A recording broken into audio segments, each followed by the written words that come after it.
palabra del Señor allí en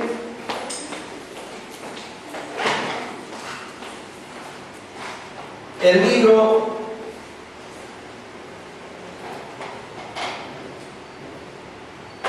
de Jeremías, capítulo 29. Jeremías 29,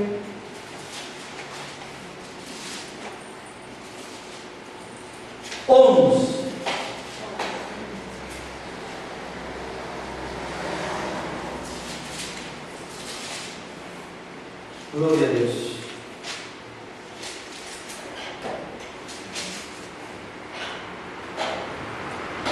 Gloria al Señor.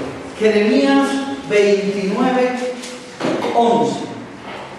Emilia, ¿lo verdad que con voz fuerte allí? Porque yo sé los planes que tengo acerca de vosotros, dice el Señor, planes de bienestar y no de mal, para dar porvenir y esperanza. Entonces me invocaréis, vendréis y oraréis a mí, y yo escucharé. Me buscaréis y me hallaréis, porque me buscaréis con todo vuestro corazón. Aleluya. Gloria al Señor. ¿Cuál versión es esa? La Reina Valera. ¿De qué año? 2006. Del 2006. Y aquí tenemos que nos dice, porque yo sé los pensamientos. Allí en la Reina Valera del 2006 dice, yo sé los planes. Y aquí dice, yo sé los pensamientos que tengo acerca de vosotros. Dice Jehová, pensamientos de paz y no de mal, para daros el fin que esperáis. Gloria al Señor. Dios ha planificado algo para nosotros. Dios tiene pensamientos. Diga, Dios piensa en mí.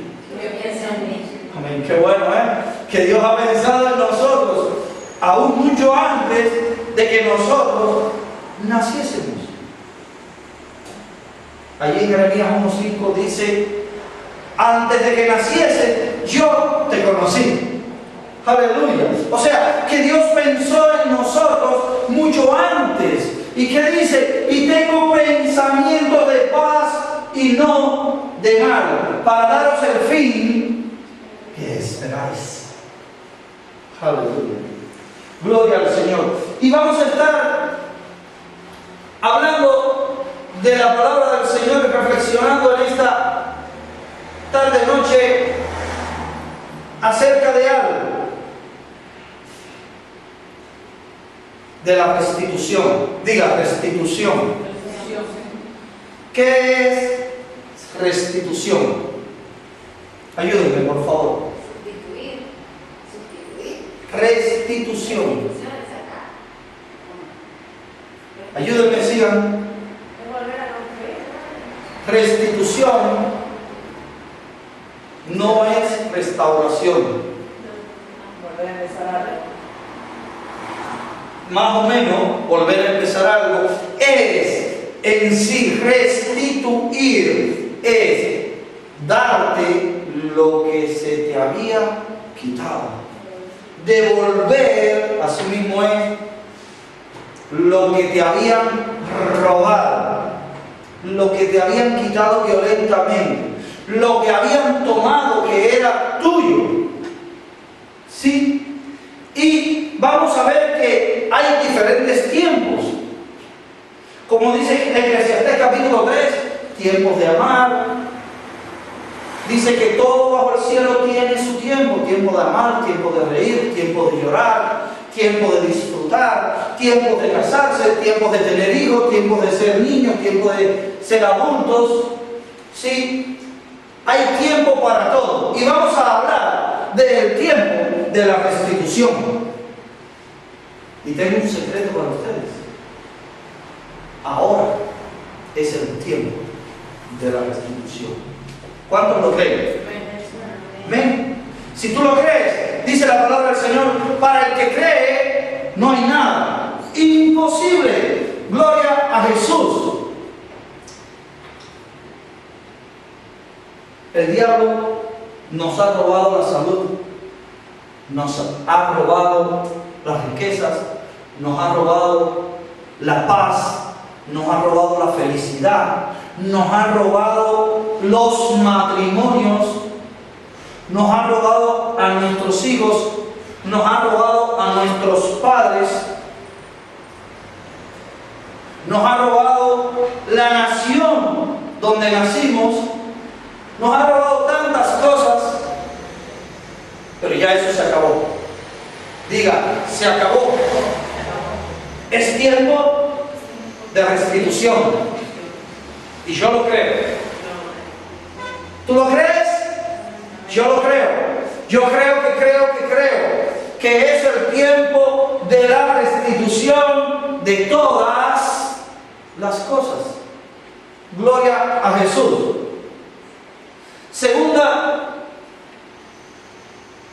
Segundo libro de los Corintios, segunda epístola del apóstol Pablo a la iglesia de Corinto, capítulo 5, versículo 17. Hay una condición para la restitución de las cosas. ¿Qué dice segunda Corintios capítulo 5, versículo 17? De modo que si alguno no está en Cristo, nueva criatura es.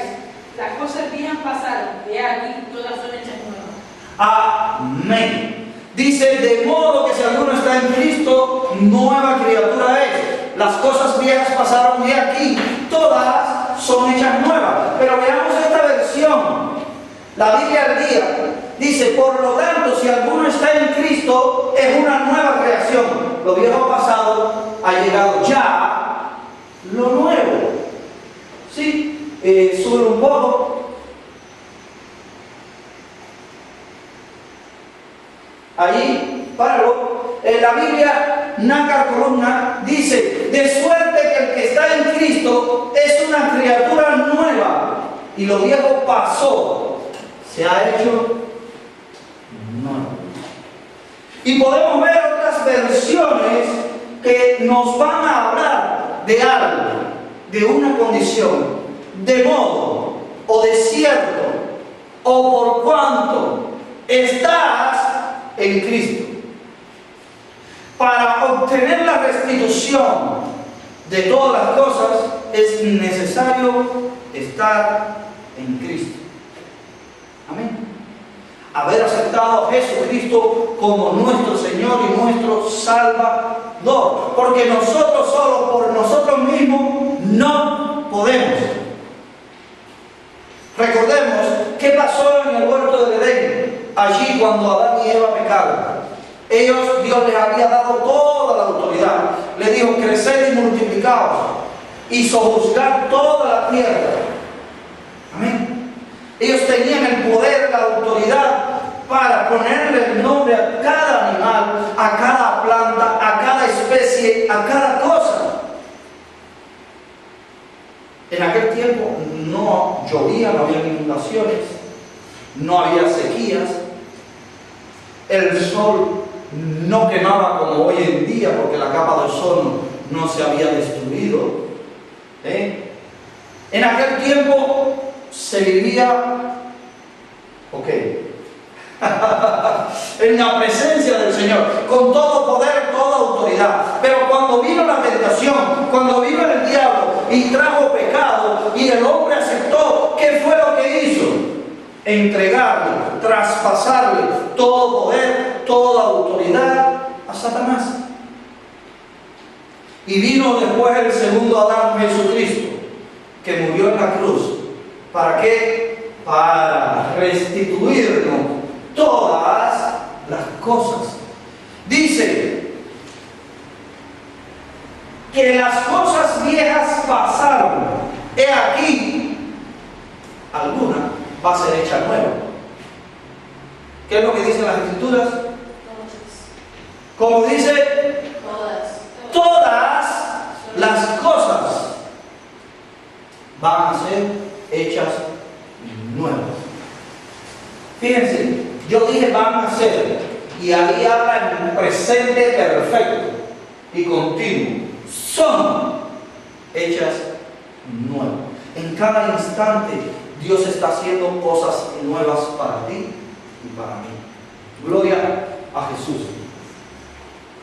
Veamos que la ley de la restitución no es una ley que empezó a funcionar cuando Moisés sacó al pueblo de Israel de Egipto, sino es una ley que venía desde mucho tiempo atrás y que la practicaban todos los hijos de Dios, que decía que había que restituir las cosas, o sea, devolver lo que no era de uno. ¿Sí? Por ejemplo, Génesis 31, versículo 39 al 42. Allí vemos como Jacob, que era también Israel, en ese entonces todavía no había cambiado el nombre. Jacob habla acerca de esta ley. Fíjense cómo dice: nunca te traje lo arrebatado por las fieras, yo pagaba el daño, lo hurtado así de día como de noche, a mí me lo cobrabas. Sí, el dueño, aquel hombre, el que fue el suegro de Jacob, le cobraba a él, le pedía la restitución por todas las cosas. Si venía un lobo o un oso y le mataba una oveja, él le pedía la restitución. Por cada una que perdiera tenía que entregar otra cama. ¿Sí? O sea que era una ley que se practicaba. Porque muchos, ¿saben por qué le digo esto?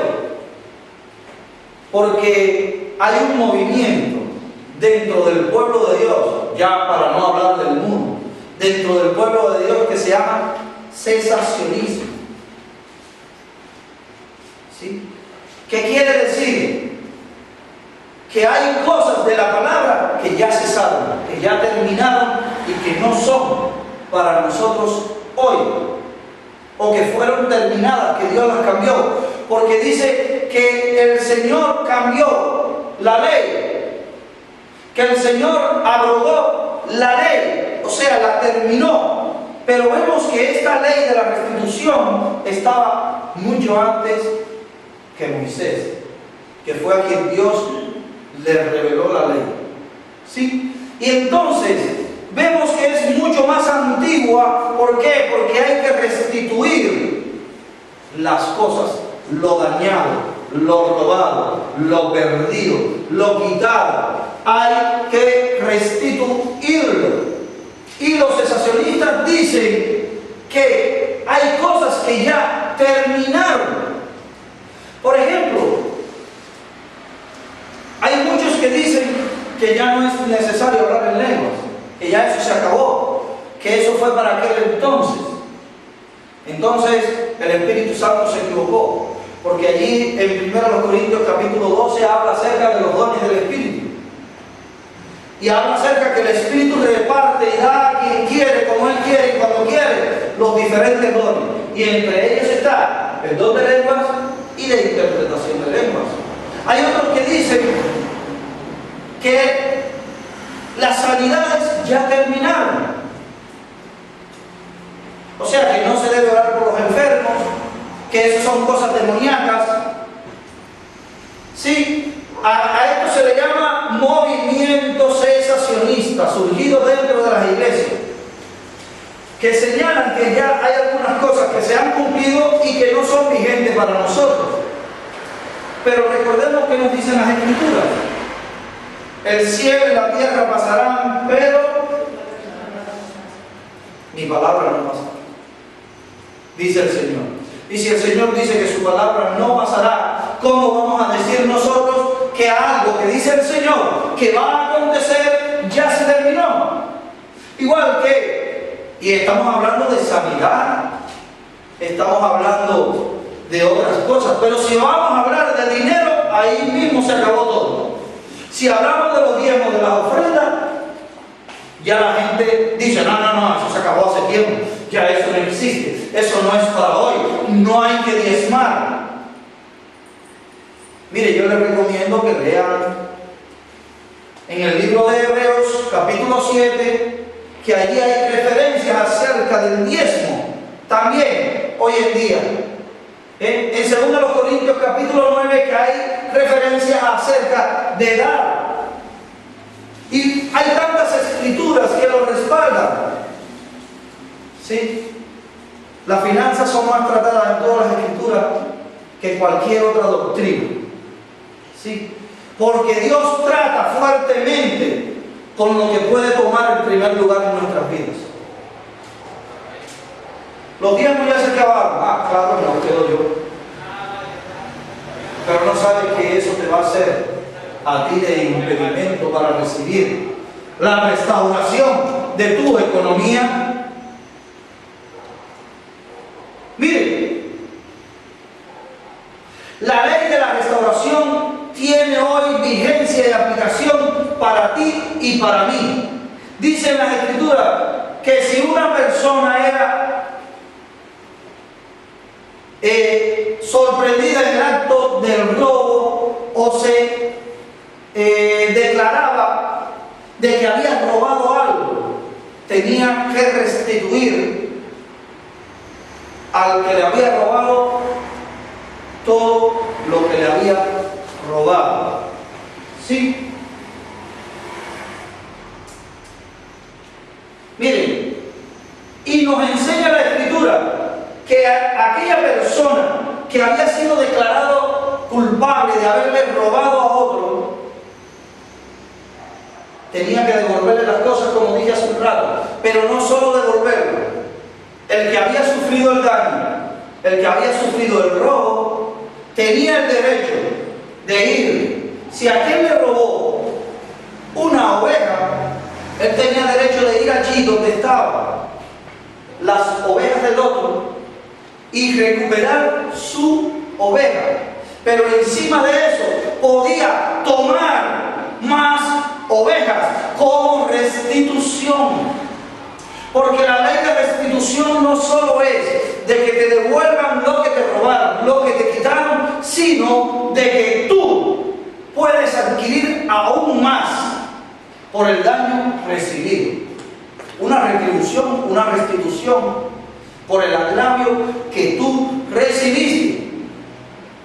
Y una gran verdad, ¿quién era el que tenía que escoger las ovejas? Oiga, si ahora tú llegas y me robas a mí algo y te dan a ti la libertad de devolverme, ¿qué tú me vas a devolver? No. Imagínate que tú eres bien mala, bien ladrona. ¿Qué tú me vas a devolver a mí? ¿Lo mejor que tengas? Ya, para salir del paso nada, yo le voy a devolver. Me llevé un flamante coche, un BMW. O un Ferrari, o un Bugatti, y después cuando le vaya a devolver, le voy a devolver un SEA de los primeros que salieron, que con 4 latas, como le dicen aquí como le dicen aquí en Canarias, los coches más antiguos esos que sonaban por todos lados, 4 latas, así que imagínense ustedes, ¿sí? Que no vale para nada. No, tú tenías el derecho de ir y coger lo mejor que tenía el que te lo había sustraído. Sí. No puedes decirle al diablo, devuélveme mi salud. Diablo, devuélveme mis riquezas, lo que me has quitado. Diablo, devuélveme a mi esposa, a mi esposo, a mis hijos. No se lo puedes decir así. Tienes que entrar con toda la autoridad que Dios te ha dado y arrebatárselo y tomárselo de las manos. ¿Por qué? Porque Dios te lo ha dado. ¿Lo crees? Así que esa paz que te fue quitada, ese sueño que te fue quitado, esa salud que te fue quitada, tienes el derecho, por la ley de la restitución, de recibirlo y aún cobrar por encima por los agravios y los daños percibidos. Miren, Segunda de Reyes 2:9. Vamos a ver cómo podemos verlo. Segunda de Reyes 2:9.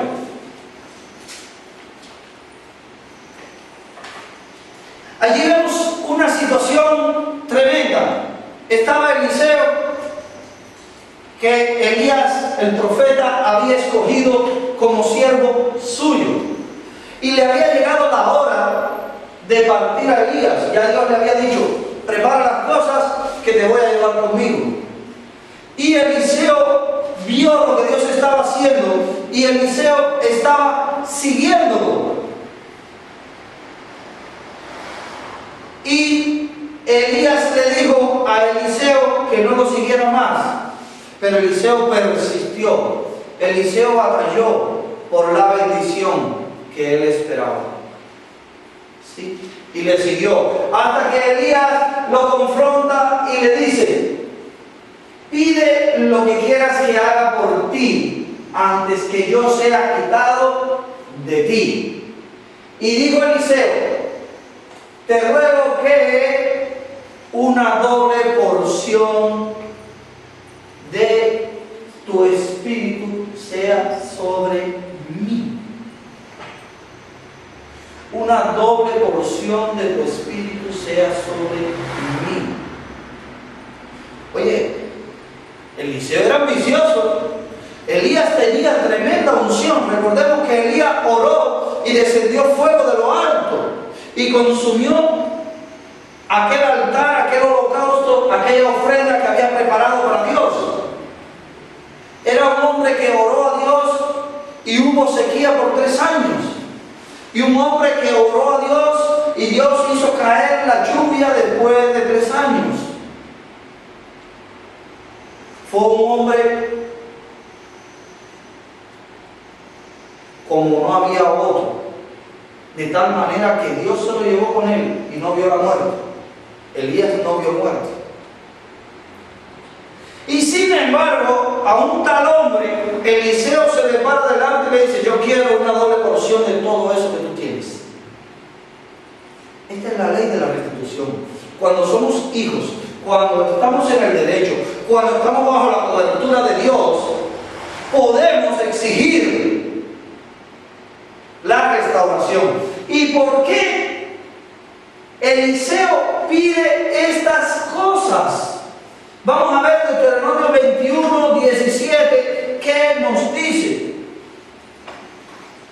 Para que usted vea que tenemos que conocer las Escrituras, tenemos que alimentarnos de la palabra de Dios, tenemos que buscar la revelación del Espíritu Santo en nuestras vidas.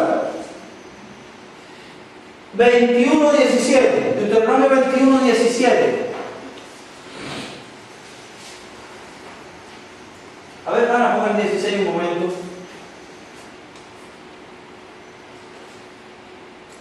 Mire, dice: en el día que hiciere heredar a sus hijos lo que tuviere, no podrá dar el derecho de primogenitura al hijo de la amada con preferencia al hijo de la aborrecida, que es el primogénito.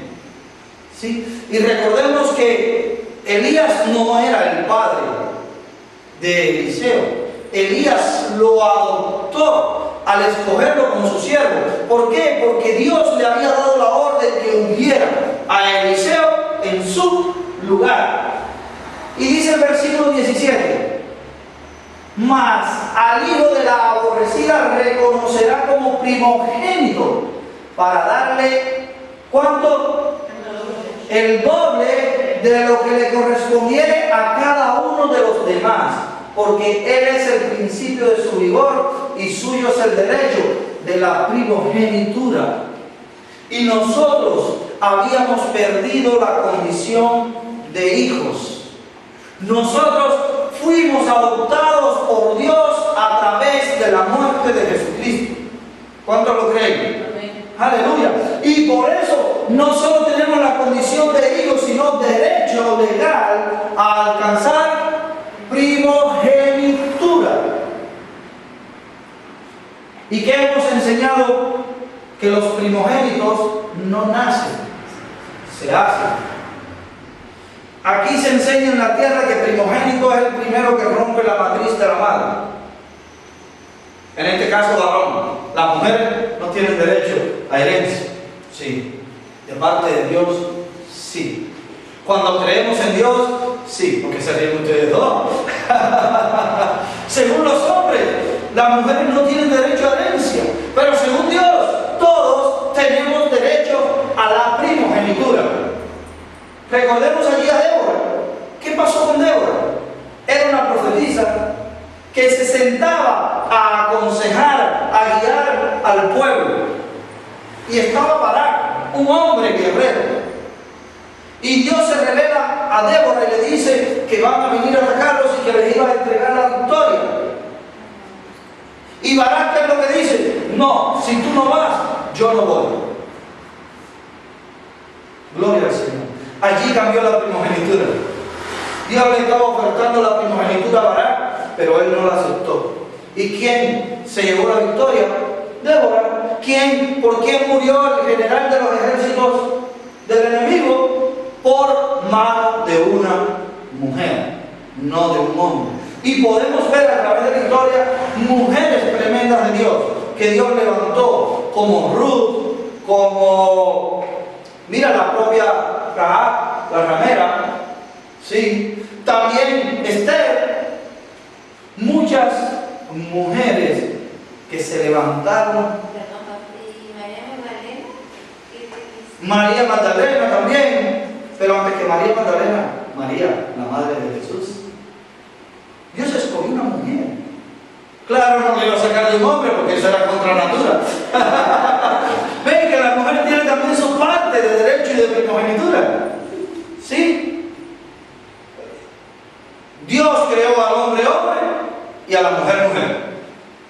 ¿Sí? Así que olvidémonos de eso, de los sexos cambiables y de las operaciones y de todas las cosas. Eso es una aberración y eso es pecado. Eso es negar la creación de Dios. ¿Sí? Dios escogió a mujeres también para darle este derecho y de reclamar. Y recordamos la historia donde habían dos mujeres que su padre había muerto y ellas se quedaban sin herencia. Y ya los tíos querían coger lo que era de su hermano y aquellas mujeres iban a quedar sin nada. Y llegaron donde Moisés y hablaron y reclamaron su derecho. Nosotros tenemos que hacer algo. Tenemos que tomar lo que es nuestro. Y Moisés les dijo, claro, no se pueden quedar sin herencia. Tienen que tener una herencia también. Y allí mismo, por dos mujeres que tuvieron fe y no se conformaron con las cosas, aún cuando habían sido establecidas, fueron cambiadas. ¿Sí? Gloria al Señor. Entonces, retomamos allí y vemos en Deuteronomio 21:17, donde dice que le va a dar el doble de lo que le correspondía.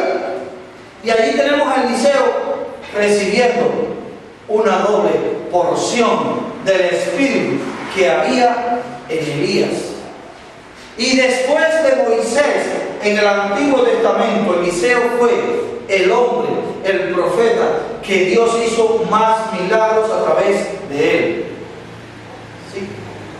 Algo maravilloso. Gloria al Señor.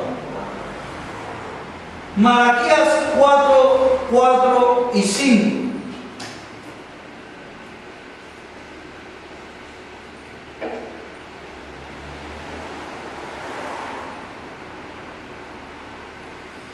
¿Qué nos dice el versículo 4?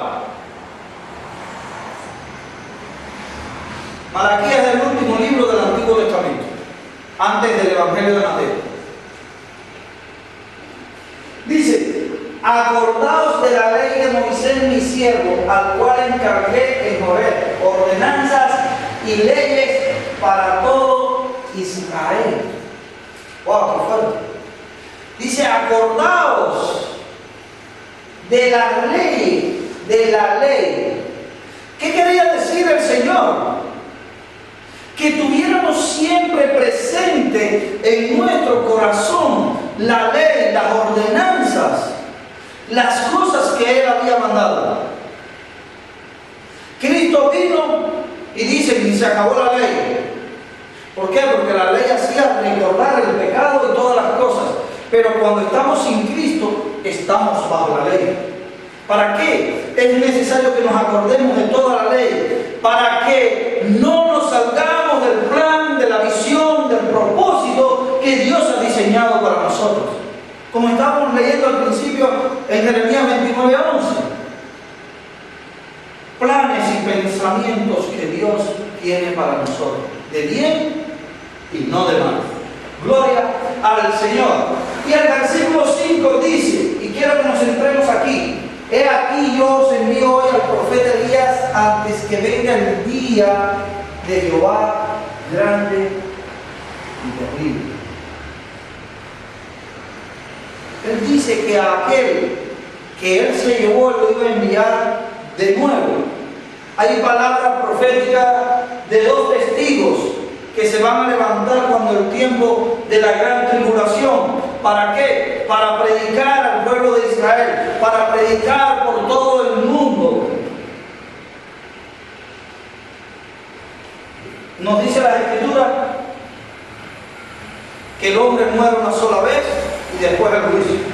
Así que olvídese de eso, de la reencarnación, de que hoy tú naciste hombre, pero quizás en tu vida pasada fuiste una cucaracha, o un mosquito, o un elefante. No, eso es mentira. La Biblia establece que el hombre muere una sola vez y después el juicio. Y según ustedes, ¿quiénes pudieran ser estos 2 testigos?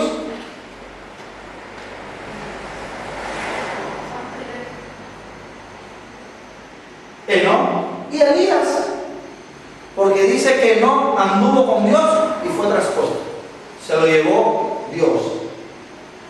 Y Elías dice que Dios mandó un carro de fuego y fue arrebatado delante de Eliseo. O sea, no vieron muerte. Y se tiene que cumplir las Escrituras, que el hombre muere una sola vez y después el juicio. Para todos va a haber un juicio.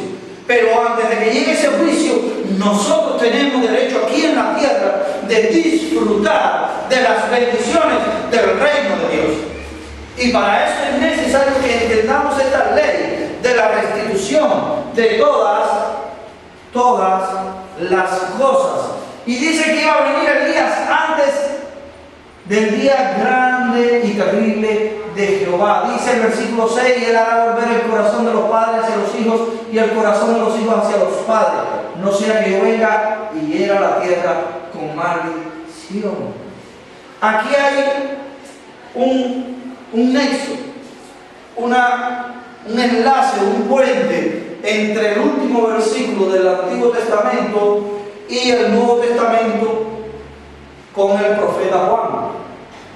¿Sí? Porque el profeta a Juan le decía que él era el Elías que había de venir.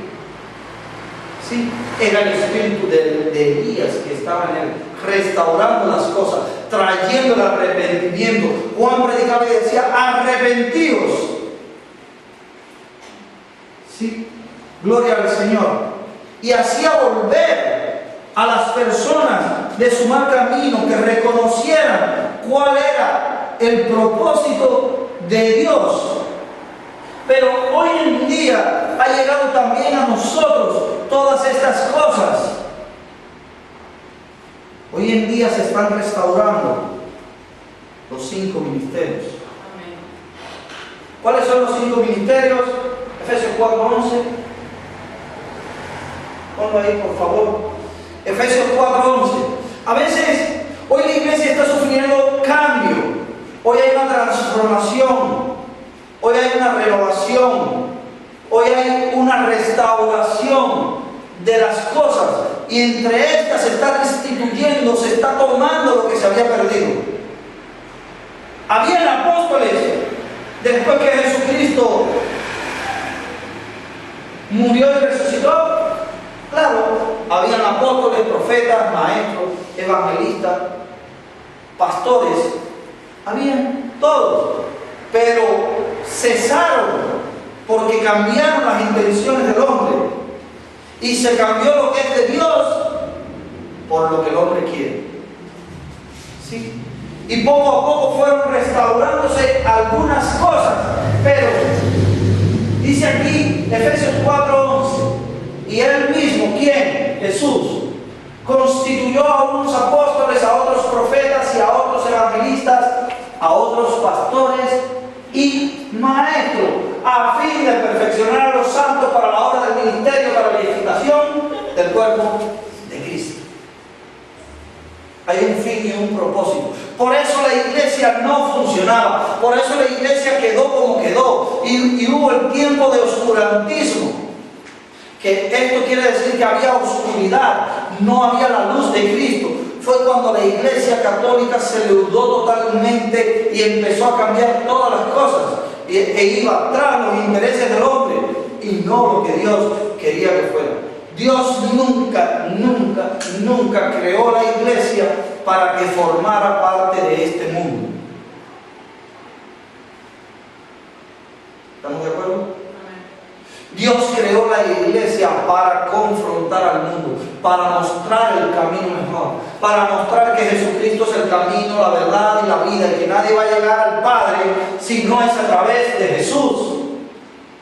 ¿Sí? ¿Y qué hizo la iglesia? Formar parte del gobierno. ¿Qué hizo la iglesia? Quitar los ministerios establecidos por Dios y cambiarlos. Cura y padre. Ya no había pastores, maestros, profetas, evangelistas ni apóstoles. Sí. Y lo que hace la ley de la restitución a la iglesia es que está devolviendo estos 5 ministerios. El del apóstol, que es la unción poderosa de gobierno. Diga, gobierno. El de profeta, que es la palabra profética segura, que trae una revelación del mismo corazón de Dios para nosotros. El de evangelista, que trae la apertura de la iglesia hacia el mundo, la confrontación a través de qué, de señales, prodigios y milagros, sanidades. El pastor, que es el quien da cobertura, que da paternidad, que da cuidado, que vela. Y los maestros, que enseñan, que redarguyen, que ayudan, que tienen paciencia para enseñar. Gloria al Señor. Y todos los ministerios juntos, ¿para qué? Para la edificación de los santos, para la obra del ministerio. Gloria al Señor. Esto también es restituido. Así que no nos quedemos quietos de brazos cruzados. Tienes una ley que te respalda si eres hijo o hija, y es la ley de la restitución. No hacemos nada con decir soy un hijo o una hija de Dios si no tomo lo que me pertenece. Voy a seguir andando descalzo. Mira, tienes zapatos en tu zapatera, tienes vestidos en tu ropero, pero si no vas en los pies, ¿cómo andas? ¿Desnudo o desnuda? ¿Y los tienes o no los tienes? Sí, pero están allí guardados, es para tomarlos. Se sirve la mesa y se pone un buffet. A esta hora, un cafecito. Nadia, tú lo sabes porque a ti te tocó también, a ti te tocaba hoy. El jueves pasado le tocó a Emilia. No, pero Emilia fue sabia hoy, ella se fue hoy, llegó temprano y fue y se echó los 20 minutos de cafecito.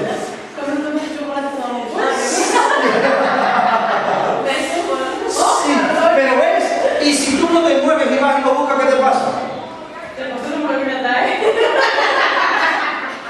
También si le hubieras avisado al pastor, el pastor te lo traía.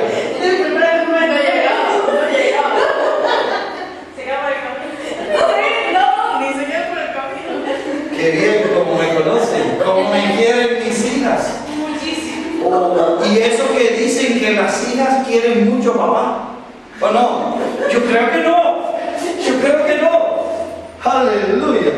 Gloria al Señor. Sí, hermano. O sea que tenemos que levantarnos, tenemos que hacer algo nosotros también. No hacemos nada con declarar que estoy sano si no vivo esa sanidad. ¿Sí? Hace un rato me estaban comentando de que había llegado al médico, ¿verdad? Y le habían cambiado al médico, no estaba. Y este médico, que parece que no tenía vocación de médico, no tenía don para ejercer la medicina, lo que hizo fue robarle, ¿cómo fue? Un bajón, un bajonazo, como se dice aquí. Sí, fui con toda sonrisa en día, a ver cómo estaba mi análisis. ¿Cómo te sentías tú? Bien, pero después cuando me dijo que yo estaba enferma, que no tenía que olvidarme de todo lo que tenía que hacer, de cocinar, de andar, tenía que estar relajado, tranquilito, sin hacer nada. Te digo. Yo estoy dando el trabajo, seguí. ¿Y cómo te sientes hoy? Hoy sí, estoy mejor. Aleluya. Estás bien. Bien, tienes que arrebatar lo que Dios te ha dado. Él dijo que por sus llagas y heridas allí en la cruz del Calvario, tú fuiste sanado. Amén. Y estabas disfrutando de eso. Hasta que vino alguien a tratar de robarle esa fe, a tratar de robar eso que tenía. Pues reclámalo por la ley de la restitución. Y yo me declaro sana. Y yo voy a estar activa. Y yo no voy a dejar de llevar la vida que tú me has dado, Señor. Yo no voy a dejar de disfrutar. Yo no voy a dejar de atender a mi esposo. Yo no voy a dejar de cuidar a mi madre. Yo no voy a dejar de atender a la hija, al yerno. ¡Wow! Tiene mucho. Para que lo tire todo por la borda. Gloria al Señor. Mire, Dios determina el tipo de botín que vamos a recibir siempre. Cuando declaramos estas cosas, las almas, las personas que se pierden, como nosotros antes de conocer al Señor, ahora estamos aquí. Esto es algo maravilloso y ha cambiado y ha transformado nuestra vida. Lo que antes era para nosotros un grande problema, ya hoy no lo es. ¿Por qué? Porque ya lo tenemos por ganancia. ¿Sí? Pero hay algo también, las riquezas. Pastor, ¿pero cómo va a decir? Si Jesucristo nació en un pesebre, tenemos que ser bien humildes, bien pobrecitos. Mire, hermano, Jesús nació en un pesebre porque no había sitio en el mesón. ¿Sabe lo que era un mesón? Un hotel. Jesús nació en un pesebre porque no había sitio en el hotel, ya el hotel estaba lleno, porque los padres llegaron al hotel y tocaron, y salió el gerente del hotel y le dijo: mira, lo siento, ya está lleno. Pero bueno, si quieres irte allí a la cochera, al garaje, puedes entrar ahí, que allá hay sitio, al menos tienes techo. Había un plan y un propósito de Dios. Pero ahí no indica nada de que seamos pobres, que no tengamos nada. Porque Jesús dice la palabra que no eran tres. En las escrituras, donde dice que eran tres: magos, reyes y todas esas cosas. No se dice la cantidad, dice unos magos del oriente. En ese entonces se le podía llamar magos científicos, gente que estudiaba, que conocían, y vinieron. Y dice que ofrecieron incienso, oro y mirra. Y el padre de Jesús, el oficio que tenía era de carpintero. Diga, carpintero. En ese entonces, uno de los oficios mejores que había. O sea, no era ningún pobre. Cuando él podía llevar una mula y a su mujer sobre la mula, mira, tenía un coche. José tenía coche. El pastor no. José. Los compré de 4 patas. Sí,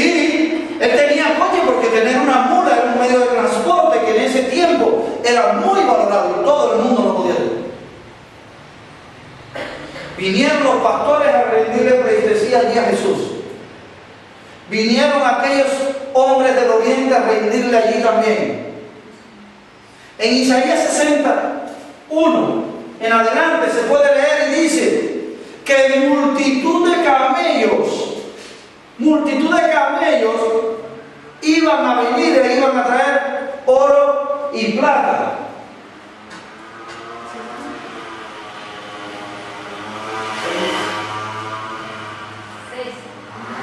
Sí, 66 dice, multitud de camellos te cubrirá, dromedarios de Madián y de Efa, vendrán todos los de Sabá, traerán oro e incienso, publicarán alabanzas a Jehová.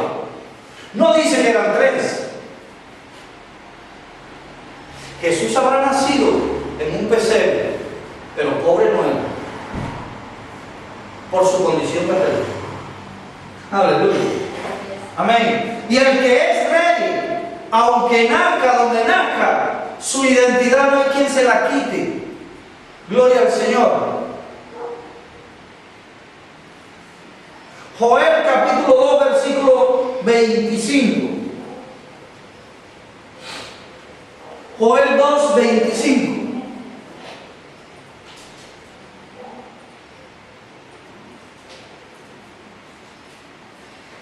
Dice, súbelo un poquito, Dana. Vamos a ver un poquito grande. Dice, vosotros también, hijos de Sión, alegraos y gozaos en Jehová vuestro Dios, porque os ha dado la primera lluvia a su tiempo y hará descender sobre vosotros lluvia temprana y tardía como al principio. Versículo 24, las eras se llenarán de trigo y los lagares rebosarán de vino y aceite. Y os restituiré los años que comió la oruga, el saltón, el revoltón y la langosta, mi gran ejército que envié contra vosotros. ¿Sí? O sea, dice que Dios va a restituir todas esas cosas. ¿Cuándo? Cuando nos alegremos y nos gocemos en Él, cuando dejemos de andar en quejas, cuando dejemos de echarle la culpa a Dios por todo, que me siento mal y por qué, Dios mío, a mí me tiene que pasar esto. Recuerde, la queja es una condición de esclavos, no de hijos. El esclavo se queja por todo, el hijo no, el hijo disfruta de todo. ¿Cuándo usted ha visto que los hijos llegan donde están los padres y le piden permiso para ir a la nevera? Si pueden mirar con cuidado, que papá no me esté echando el ojo y yo me dé la mano y coger y alimentarme bien. Pero los hijos tienen el derecho, van y abren la nevera y disfrutan de la casa y entran al baño y se acuestan en la cama. ¿Por qué? Porque son hijos y tienen el derecho a recibirlo. Job 20, 18.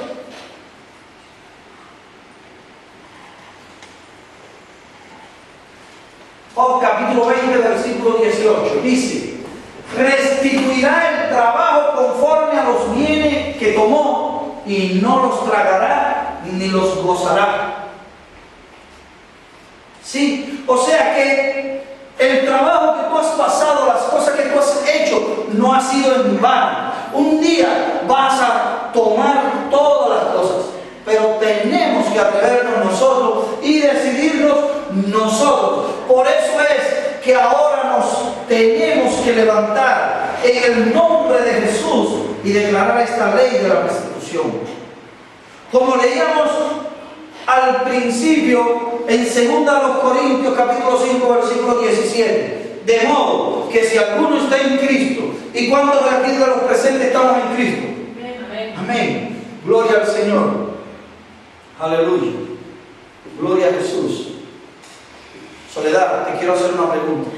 Me estabas diciendo hace un rato que tú habías conocido al Señor.